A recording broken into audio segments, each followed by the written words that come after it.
This video is powered by, as always, entertainment. If you enjoyed this content, consider becoming a patron over on patreon.com/asalways for access to the Patreon exclusive podcast, The Kill Connor Clubhouse, early access to the Cinema Room podcast, being part of polls for future videos, and other early access material. With that said, please enjoy the video.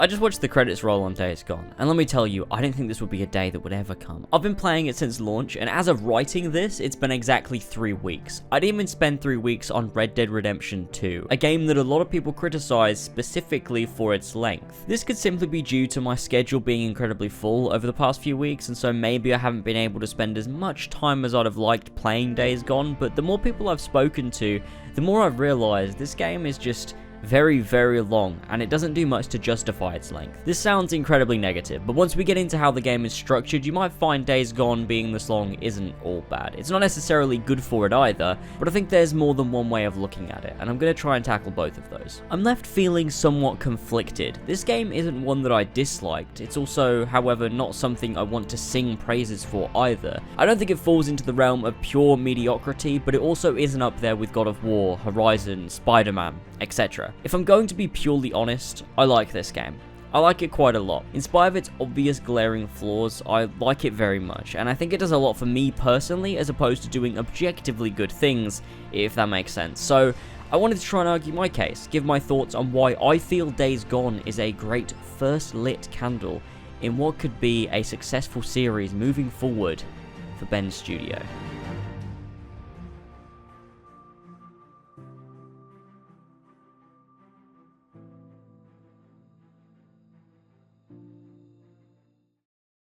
Before we continue, I want to thank our Patreon producers, King Richard III, Ikraik, Seth, and Josh Devillier. Thanks lads for the continued support.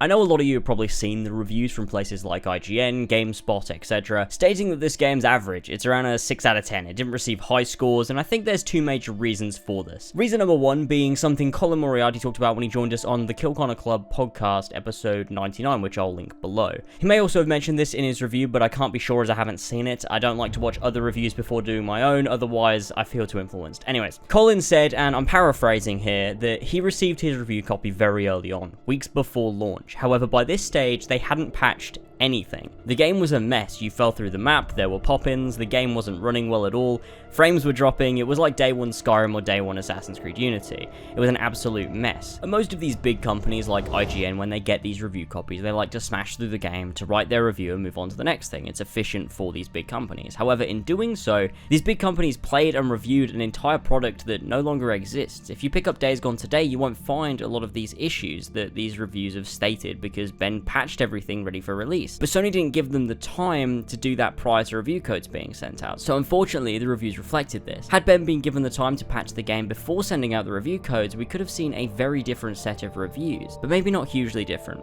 This brings me to point number 2. Even with all the glitches and game-breaking bugs patched, I don't believe the reviews would have been too much higher, but I do believe they would have easily reflected the game as it should be viewed, somewhere closer to a 7 or 7.5 out of 10 region. Nothing spectacular, but a very competent and enjoyable experience. I think the best way I can describe Days Gone in a critical sense is nothing more than pretty damn good. And I don't think that's entirely bad for a first installment from a company that's never made a game like this before. Now, the reason I say I don't believe entirely that the reviews would change dramatically is also due to how the game is made. In my first few hours, I was finding it to be a typical Ubisoft formula. Far Cry, Assassin's Creed. Honestly, it bored me. The only thing that kept me going was Sam Witwer playing the protagonist of Deacon St. John. But as I got further into the game, I felt a connection with the world and the characters that allowed me to keep going. After 10 hours, I was enjoying the game. After 20 hours, I was loving it.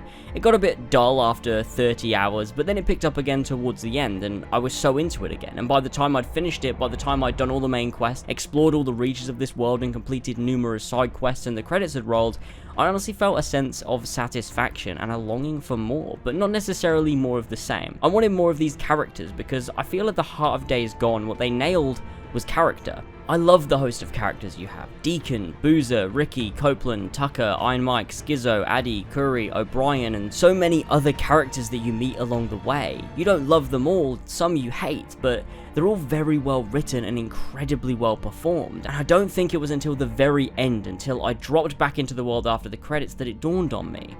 The game was fun, but it was the characters and the world building that sucked me in. That's what I loved so much, and that's why I wanted to see more. But back on topic of why the review scores mightn't have drastically changed is mostly due to the fact that I feel you have to spend time with this game. It took me probably 20 hours before I realized that I was enjoying the experience, before I knew what this game had to offer. I was familiar with it and the gameplay loop, and I could say, yeah, this is a genuinely good game that I'm liking, and although for me that's a good thing, the more time I spend with it, the more I realized I actually liked it, I don't think it's inherently a good thing, and this likely would have affected the review scores. Alright, moving on, let's talk about the actual game and the time I had with it personally. This game is open world, as are most these days. It's a tired formula, let's not try and beat around the bush with it. I'd much rather play a solid linear game than I would an open world game these days. That's just how I feel. When I hear a new game is coming out and the words open world, it tends to turn me off almost instantly. I feel this is mostly due to the slew of open world games we've had, both great and terrible and everything in between, since probably around 2007. Days Gone has a very familiar open world, but almost refreshing in the same sense. Let me try and explain. Remember back in 2010 or years around then when we had GTA 4, Assassin's Creed's Ezio trilogy, Far Cry 3, Red Dead Redemption, Mafia 2, things like that. We moved away from that style of open world. We now have The Witcher, Horizon, Assassin's Creed Odyssey, Far Cry 5, Ghost Recon Wildlands.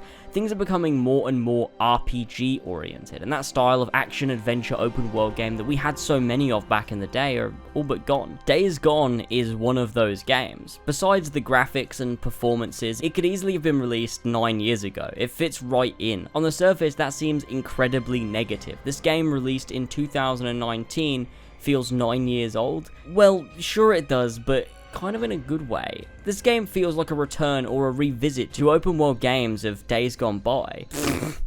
I said Days Gone, that wasn't even planned, that was just kind of funny. Anyway, it's a very relaxed approach to an open world. It has your main missions with main characters, it has a few interlinking storylines that have you do basic missions to some huge fun set pieces, and then alongside that you have side quests being jobs for people, bounty hunting, clearing out bandit camps. Honestly, it feels very similar to Red Dead Redemption 1 in that regard. It feels similar in a lot of ways, to be honest.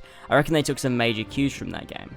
But the open world is fun. I like the basic content. They don't try too hard, they give you things to accomplish, and it's all unique for the most part, in unique environments. And that comes from the map being pretty small in comparison to most open world games these days. It keeps things on a relatively smaller scale, which I like. It means whenever you enter a bandit camp, you get a different layout. You can take a different approach to things.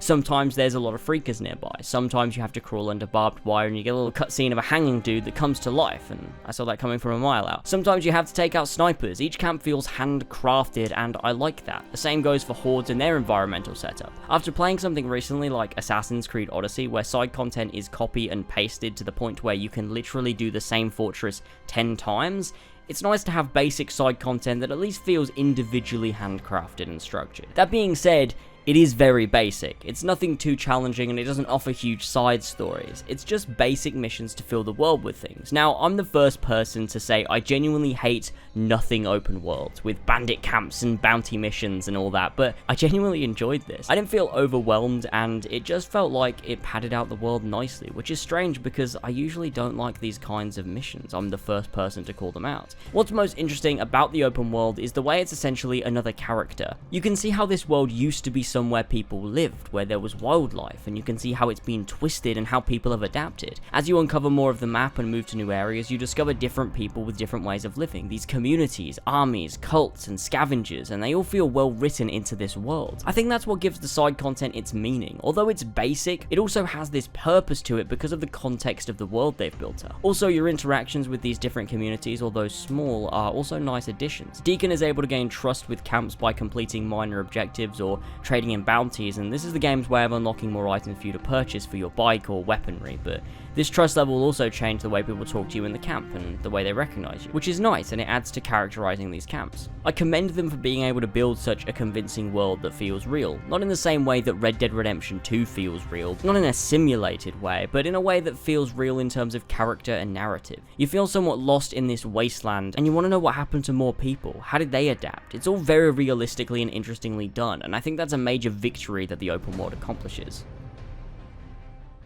I wanted to take some time to talk about the general gameplay. To begin with the basics, we have weaponry. You have your primary, your sidearm, and your special weapon slots. Primary, you have things like rifles, shotguns, assault rifles. Sidearms, you got your pistols, then smaller shotguns and whatnot, and then for your special weapons, you've got your crossbows, snipers, and heavy machine guns. Alongside this, you also have your melee weapons, which by default is a boot knife, which is always with you. However, there are tons of weapons you can pick up, like pickaxes, machetes, clubs, sledgehammers, bats, fence posts, all sorts of things. On top of this, you also have crafting of these melee weapons, which I found incredibly helpful.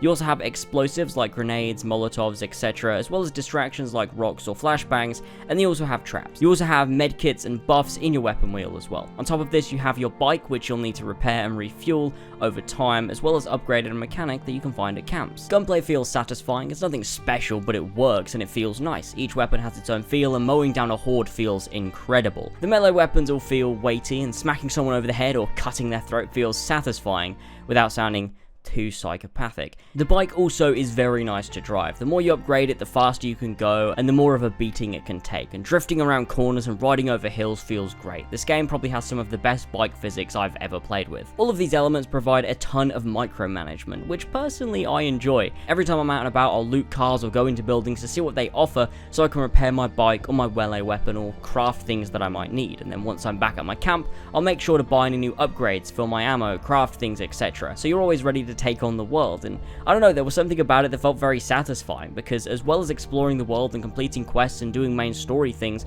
you also have to stay on top of your inventory and make sure that you're prepared. It almost felt like a strategy element before leaving to take on the next mission, and once you learn all the little bits and pieces, it just feels like second nature, and it's almost automatic to just make sure that you fill up your ammo or your bike or craft necessary items, and I honestly really enjoyed this aspect. I've already talked about some of the side content, but one of the things I haven't touched on is the hordes. The hordes could almost be a mini game in itself, with the way they're all laid out differently and the way you have to make sure you're prepared with the right equipment and traps. Honestly, getting their attention and then running them through small tight spaces, using your equipment to thin them out, having to avoid them when they come through different ways, and using your environment to your advantage is so enjoyable as a gameplay system. This is one of the game's strongest elements, and I can't stress enough how fun it is. Not to mention, having this many enemies on screen at once all coming at you is very well done. Not many times did I experience glitching or anything. It just adds to this experience of being stuck in this overrun world and having to survive in dire situations. I also just wanted to mention that this game has two other major side activities which are honestly quite fun to play around with. The first is the Nero outposts and research centers. Nero is the main science unit in this game, and you come across several of these checkpoints on your journeys. These outposts always contain a Nero injector which can be used to increase your health, stamina, or focus gauge. But in order to get into the base, you'll have to basically solve a mini puzzle, which is always slightly different due to the layout. Sometimes you've got to find a missing fuse, sometimes you need to fill a tank with gas before turning it on, and you also need to remember to cut all the speakers before doing so, otherwise it'll bring all the zombies or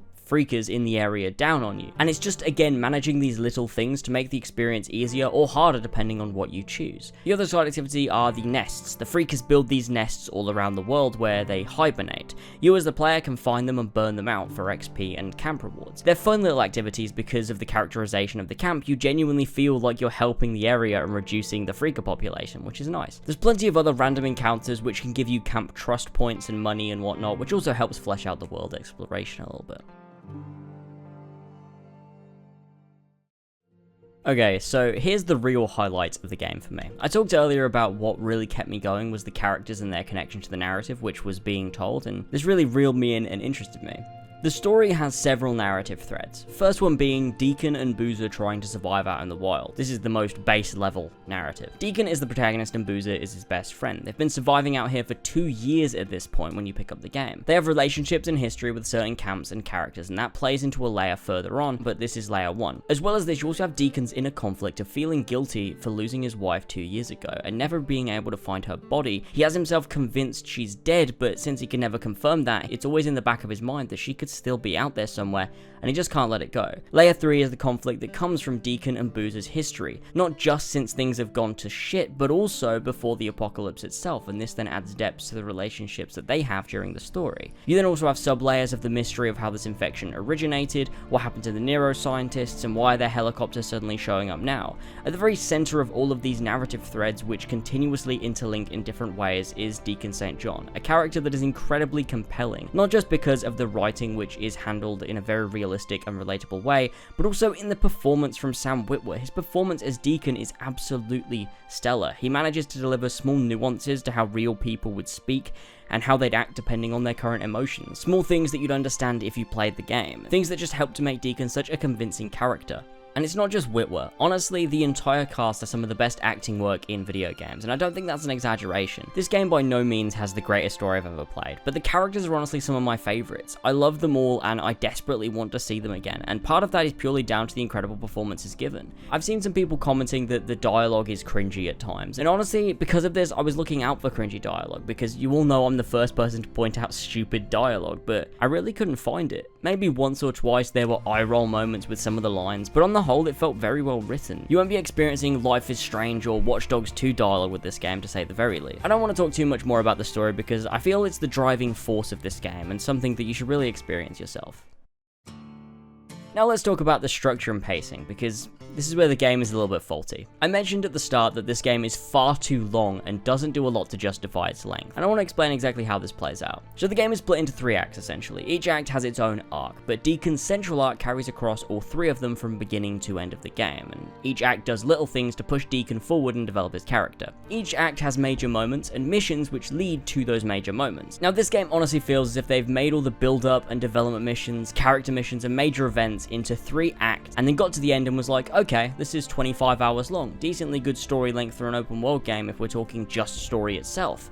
But then they thought, hey, we could throw in 50 extra main missions that are slow, boring, and mundane to pad it out to 40 hours because honestly, this game has a lot of fluff to it. It's not as bad as something like Assassin's Creed Odyssey where you're going to be doing 8 hours of side content before progressing to the next main mission, but it does have a lot of main missions that honestly don't need to be there. Take a look at this mission for example, which happened probably 10 hours into the story.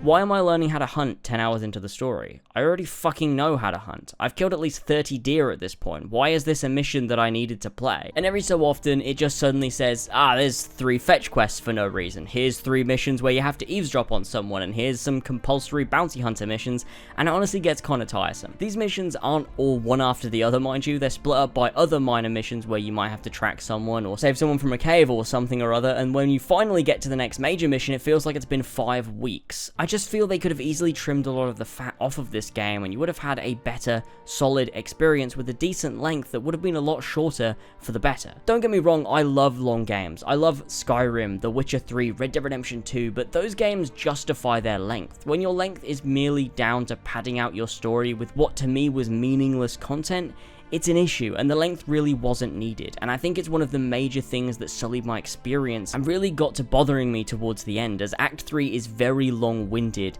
and very heavy in the padding department, but that being said, it also has some of the best story moments too. Thing is, there's another way of looking at this. You almost get 2 games in one. Act 1 and 2 feels like one whole game, and then Act 3 almost feels like a sequel in a sense, although it's all kept in one game. I honestly really like the feel of it. It's just a shame that in order to get there, you have to go through all of the fat that pads it out. Some of the positives of the structure come from the way it opens the world to you. Every time you complete an act, it opens a new area of the world, and I didn't realize this was going to be the case at first. And so when I first found I was riding into a new area, I was like, oh shit, this map is way bigger, and I was excited to explore new stuff.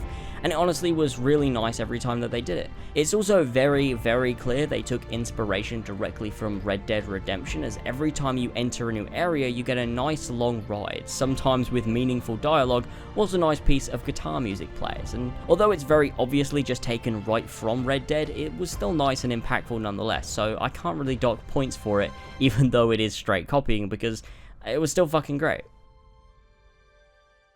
So I couldn't do this video without touching on the glaring flaws that are present in the game even after the patches. I played on the PlayStation 4 Pro and it ran at a solid 1080p 30 frames per second for the entirety, only dropping frames maybe once or twice. But as you know, a PS4 Pro should be running games well above 1080p 30 frames per second, especially on exclusives, and so this just isn't well optimized enough at all. On top of this, I've been watching my girlfriend play on her regular PlayStation 4 and my god is it worse off. It drops frames very frequently, and especially in the third act. You're looking at a solid 20 frames per second at times. It's honestly ridiculous, and this is one of the major flaws.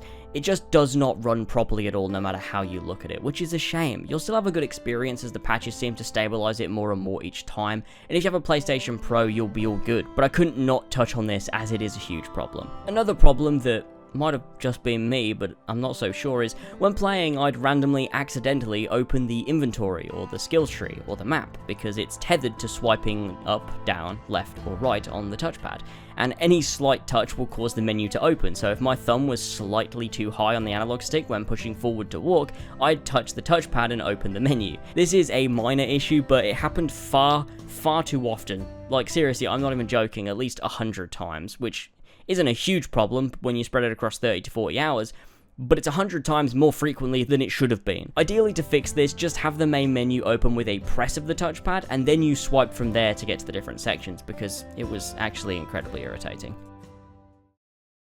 To conclude, I really like Days Gone. I really do, despite its flaws and despite the fact it's not revolutionary or incredibly game-changing. I really enjoyed it. I think it's a basic, enjoyable open-world game that has incredible heart, well-written and developed characters and relationships, world building that makes the sometimes simplistic side content feel more meaningful, and a story that had me hooked, along with gameplay that is fun despite the fact it's nothing too special. I think Days Gone is worth your time, but I'm not so sure it's worth your money. At least not yet. I'd wait until a sale, because $60 is maybe a bit pricey for what this game is, but I definitely think that it's something that you should play down the line, and I think it deserves a sequel. And I really don't think it deserves the low review scores it received. I really enjoyed Days Gone, and I hope you guys do too. Thanks for watching.